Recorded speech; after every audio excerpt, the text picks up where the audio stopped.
En France, Ford est avant tout connu grâce à la Fiesta, moins pour sa large gamme de SUV et encore moins pour le Edge, le vaisseau amiral de la marque américaine.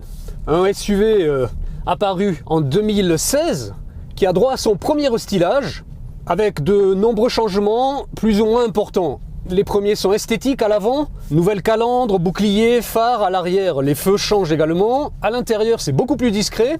Si ce n'est ici, la console centrale, il n'y a plus de levier de vitesse.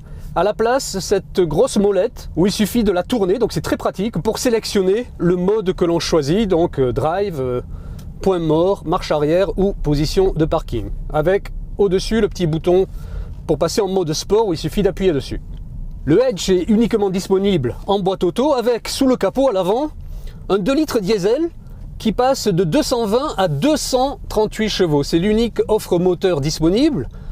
Un moteur agréable car d'abord très silencieux, difficile au départ de savoir s'il s'agit d'un diesel ou d'un essence, tant il se montre discret.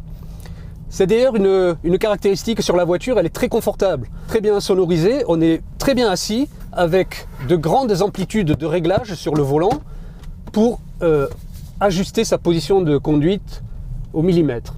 À la conduite, difficile sur ces routes verglacées de bien cerner les qualités dynamiques du nouveau Edge.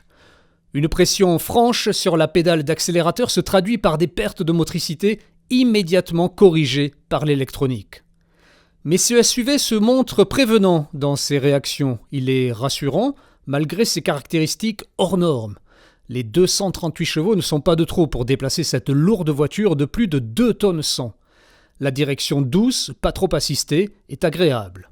Ford vend ce nouveau Edge, ici en finition haut de gamme, Vignale, avec sellerie cuir, 56 900 €, sans le malus écologique. Un tarif très élevé qui place cette Ford en concurrence directe avec du premium, ou chez les généralistes, face au Volkswagen Touareg.